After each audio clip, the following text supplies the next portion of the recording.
Nesta aula, vamos fazer o nosso primeiro exemplo sobre obtenção de diagramas de esforços solicitantes. Nosso primeiro exemplo vai ser baseado nessa viga biapoiada, que tenta representar o comportamento dessa viga da biblioteca da UFSCar. Vamos lá?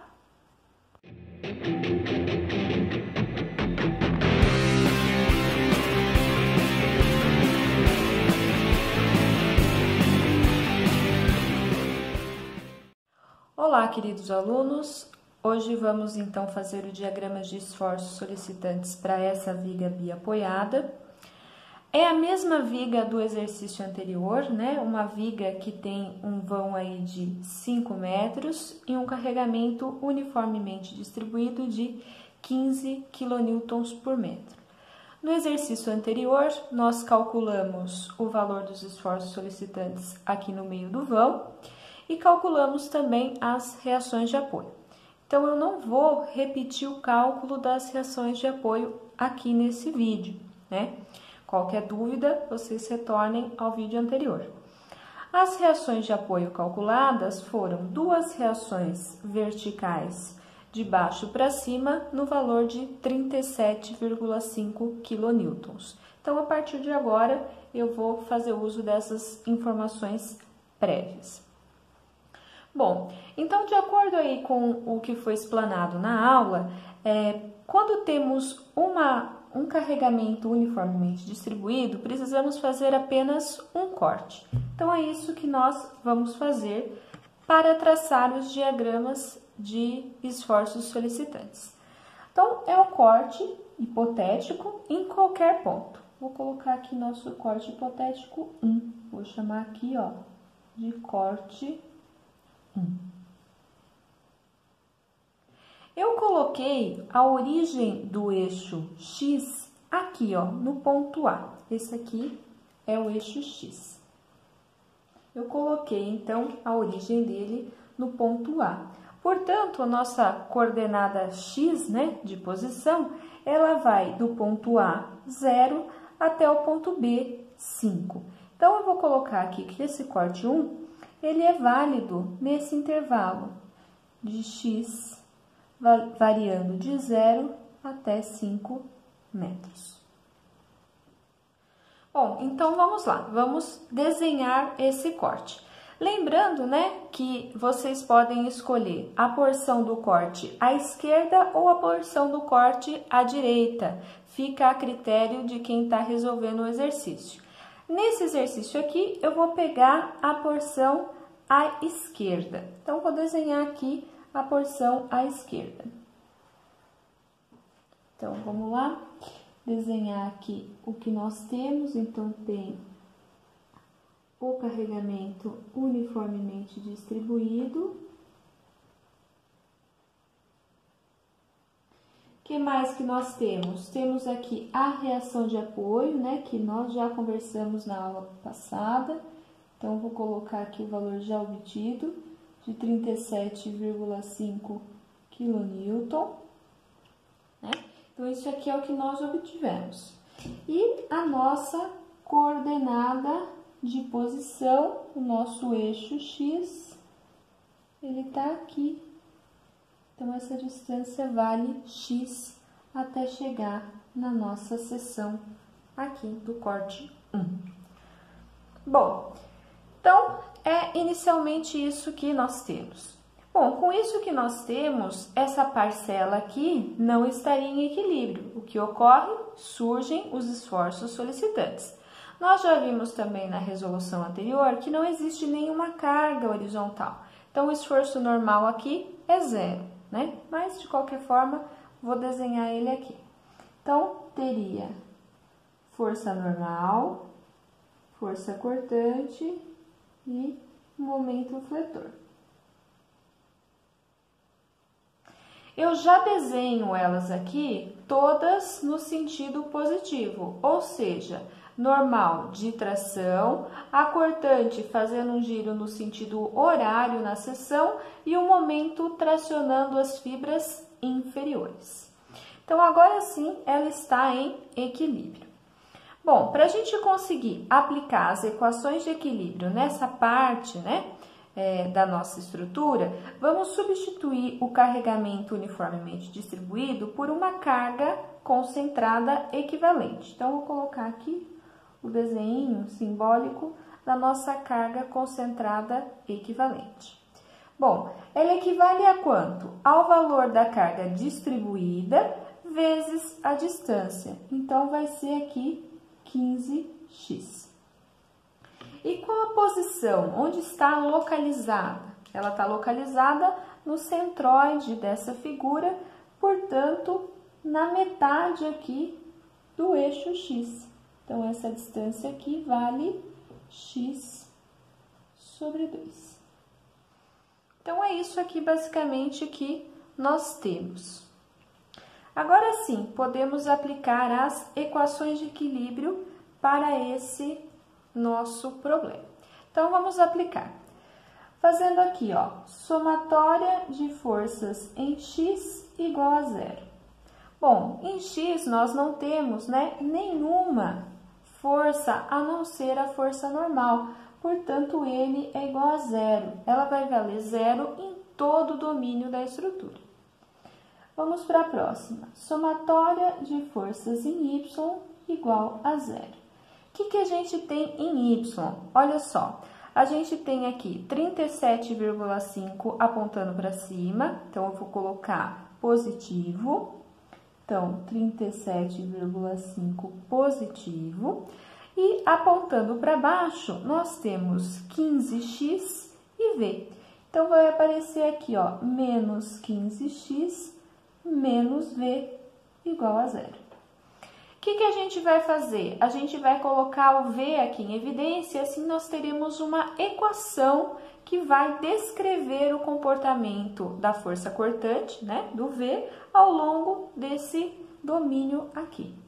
Então, v é igual a menos 15x mais 37,5.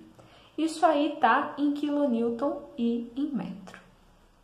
Falta a última das nossas equações de equilíbrio, que é somatória de momento igual a 0. Lembrando que qual é o ponto que a gente faz a somatória de momento? É sempre no ponto da seção. Então, é somatória de momento na seção do corte igual a 0. Então, vamos aplicar o que nós temos aqui. Bom, então, lembrando como é que a gente faz quando temos que fazer somatória de momentos. A gente verifica qual que é a tendência de giro que as forças provocam naquele ponto. Então, vamos supor, ó, aqui está o ponto S e nós vamos aplicar todas as forças que estão atuando tendência de giro nesse ponto. Bom, essas forças aqui, força V e força N, elas cortam a seção, então elas não vão entrar no nosso equacionamento. Vai entrar essas duas forças e o próprio momento aplicado. Então, vamos começar aqui colocando o momento aplicado. Ele está com sentido anti-horário, que a gente convencionou anti-horário como positivo, então vai ficar mais M.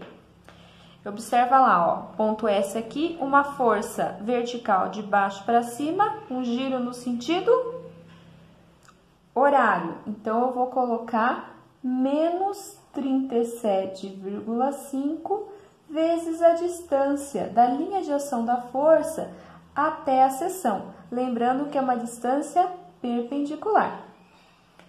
Bom, quem mais? Agora, vamos avaliar a força de 15x. Então, tá o ponto aqui, o ponto S. Agora, é uma força que ela vem de cima para baixo, provoca um giro anti-horário. Então, se o giro é anti-horário, entra aqui no equacionamento como mais, porque é um giro anti-horário.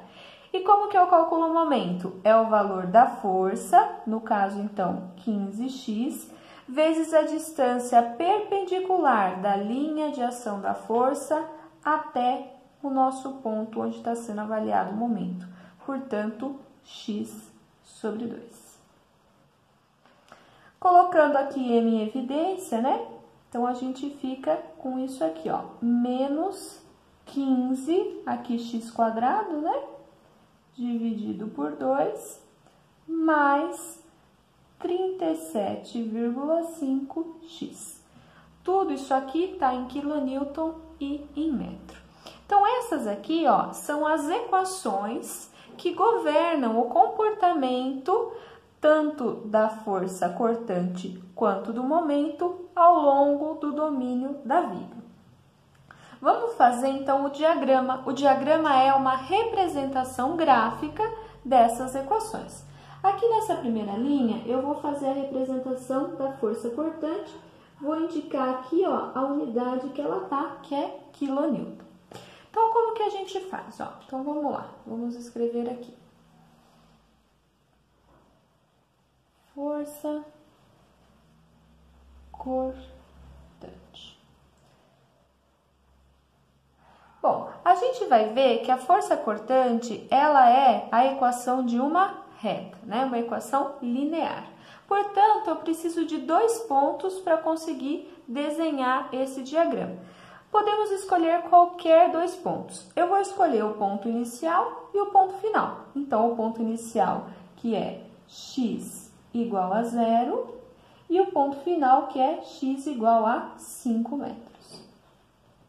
E vamos aplicar esse valor aqui de x lá em cima, né? Lá naquelas equações que a gente já obteve. Então, vamos fazer isso, ó. Então, vai ficar V é igual a menos 15 vezes 0 mais 37,5. Então, eu chego que na posição V igual a 0, na posição x igual a 0, perdão, V vale 37,5 quilonewton. Então, eu posso vir até aqui, ó, e desenhar. Então, eu já sei que nessa posição, a força cortante vale 37,5. Tá já indicado aqui qual que é o valor da unidade utilizada. Vamos agora para a posição x igual a 5. Então, V é igual a menos 15 vezes, agora 5, mais 37,5. Qual é o valor disso daqui? Fazendo essa conta, eu chego, então, que a força cortante na posição x igual a 5 é menos 37,5 quilonewton. Então, eu posso vir aqui e desenhar, ó, desenhando, então, aqui 37,5. Então, eu desenhei para cima os valores positivos e para baixo os valores negativos. E agora, nós temos que traçar o diagrama. Então, traçar uma reta aqui, certo?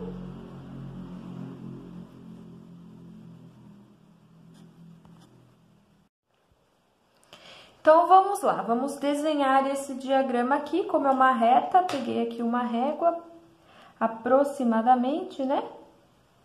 Vai ficar um diagrama assim. Sempre que eu faço diagramas de esforços solicitantes, é usual, né, a gente ou deixar sem fazer achura nenhuma, ou se quiser fazer achura, faz uma achura perpendicular à direção do eixo da barra que a gente está estudando. Então, pode ser feita uma achura dessa forma aqui, ó.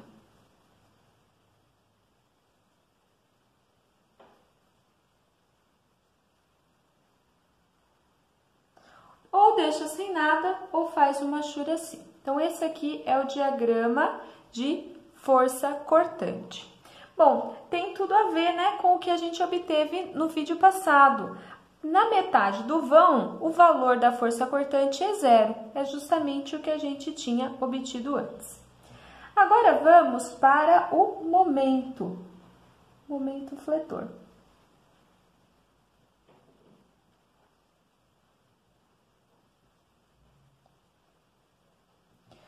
Bom, a equação do momento fletor é uma equação quadrática, né? Vai ser uma parábola. Então, eu preciso de pelo menos 3 pontos. Bom, 2 desses pontos eu vou pegar novamente x igual a 0 e x igual a 5 metros. Vamos fazer primeiro esses dois, depois a gente pensa no terceiro ponto. Bom, para x igual a zero, substituindo aqui na equação de momento, ó, entra aqui 0, entra aqui 0. Eu chego com momento igual a 0. Substituindo agora o valor de 5. Então, vamos fazer aqui, ó. Momento é igual a menos 15 vezes 5 ao quadrado dividido por 2, mais 37,5 vezes 5. Fazendo essa conta, eu chego também que o momento é igual a 0. Então, eu sei que o momento nesse ponto e nesse ponto valem 0. Então, vou desenhar aqui o diagrama de momento fletor, que agora está na unidade quilonewton-metro. Então, ótimo, olha, cheguei a 2 pontos já, mas para traçar, a gente precisa de pelo menos 3 pontos. O que a gente vai lembrar? Vamos lembrar, né, das equações que a gente tinha, as equações diferenciais que eu apresentei para vocês. A gente sabe, né, que dm dx equivale a v. A gente sabe isso aqui. Bom, então se eu pegar um ponto onde v igual a 0, eu tenho um ponto de extremo. Bom, mas se a gente faz, ó, dm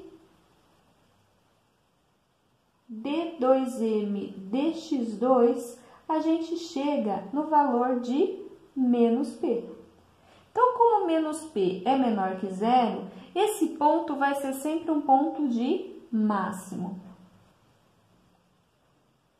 Então, vamos fazer isso. A gente descobre qual ponto onde v igual a 0, né? Nós já até sabemos que fizemos a aula anterior, e calculamos o momento para aquele ponto. Então, vamos fazer isso. Então, vamos fazer v ser igual a 0. Substituir lá na equação, ó, menos 15x mais 37,5 igual a 0. Fazendo essa conta, eu chego que x é igual a 2,5 metros. Aí, calculo aqui, finalmente, o valor do momento para essa posição. Então, vai ser menos 15 vezes 2,5 ao quadrado dividido por 2, mais 37,5 vezes 2,5. Isso aqui é igual a 46,875 kNm, que é exatamente o que a gente tinha obtido no exercício anterior. Então, vou vir aqui aproximadamente no meio do vão e vou desenhar esse valor aqui de 46,875. Aí pode surgir uma dúvida, né? Como que fica a concavidade da parábola? Se a concavidade fica, né, voltada para cima ou voltada para baixo. A concavidade está sempre em concordância com a posição aqui das setas do carregamento. Então, nesse caso, ela vai ficar assim, ó. Vamos ver se eu vou conseguir desenhar aqui.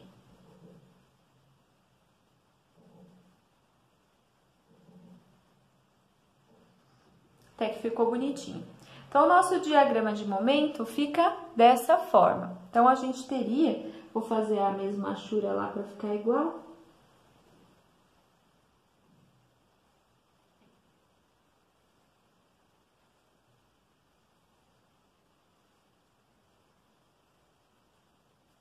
Então, a gente teria isso aqui, o diagrama de força cortante variando linearmente e o diagrama de momento fletor varia de forma quadrática, como esperado pelas relações diferenciais que a gente obteve, tá certo?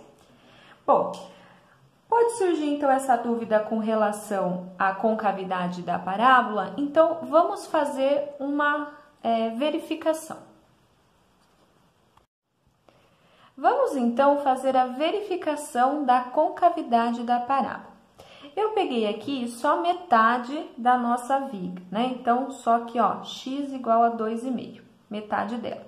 A gente sabe que aqui no centro o valor do momento é 46,875 kNm, e a gente sabe que aqui no zero isso aqui vale zero também, né? O momento vale zero. Como é que a gente consegue descobrir a concavidade da parábola? Verificar. Então, vamos supor que o momento ele seguisse não mais uma equação quadrática, mas uma equação linear. A gente poderia ter duas possibilidades. Possibilidade da concavidade da parábola voltada para cima, que eu vou chamar aqui de curva 1.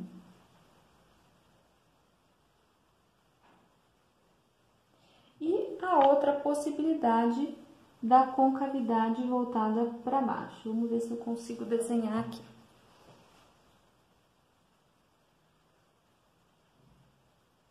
Eu vou chamar aqui de curva 2. Então, como chegar à conclusão que é a curva 1 e não a curva 2? Vamos pegar um ponto que esteja aqui dentro desse intervalo. Vou pegar o ponto exatamente no meio aqui, ó. Pegar o ponto, então, de x igual a 1,25.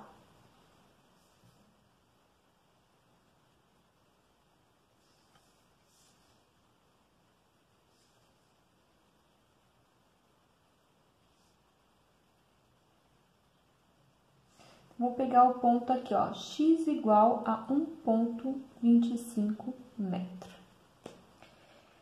E a gente pode calcular o momento como se ele fosse uma equação linear. Vai ser o m reta aqui, ó. Vou chamar de m reta. E depois a gente calcula o momento pela equação que nós obtivemos. E aí a gente verifica se é um valor maior que o m reta, ele vai estar aqui. Se for um valor menor que o m reta, ele vai estar aqui. E com isso a gente tira a dúvida e verifica como é a concavidade da parábola. Bom, como que eu encontro aqui o valor do m reta? É simples, né? É só a gente fazer aqui uma semelhança de triângulos. Então, nós podemos fazer isso. Então, facilmente a gente vai chegar aqui, ó, que m é igual a 23,438 aproximadamente kN/m. Esse aqui é o m reta. Agora, vamos calcular o momento pela equação que nós obtivemos anteriormente, que era m igual a menos 15 x² dividido por 2 mais 37,5x. Vou substituir por x igual a 1,25. Então, ó, m igual a menos 15 vezes 1,25 ao quadrado dividido por 2 mais 37,5 vezes 1,25. O que a gente obtém? Ó, vamos fazer a conta aqui. Menos 15 vezes 1,25 ao quadrado dividido por 2 mais 37,5 vezes 1,25 igual. Eu cheguei ao valor de 35,156 aproximadamente kN/m. O que nós vamos verificar? Nós vamos verificar que o m reta é menor que o m parábola. Portanto, a gente está nessa situação da curva 1, né? Então, com isso, a gente chega à conclusão que é curva 1. Então, a gente tirou a dúvida, fez a verificação que a parábola realmente segue a curva 1.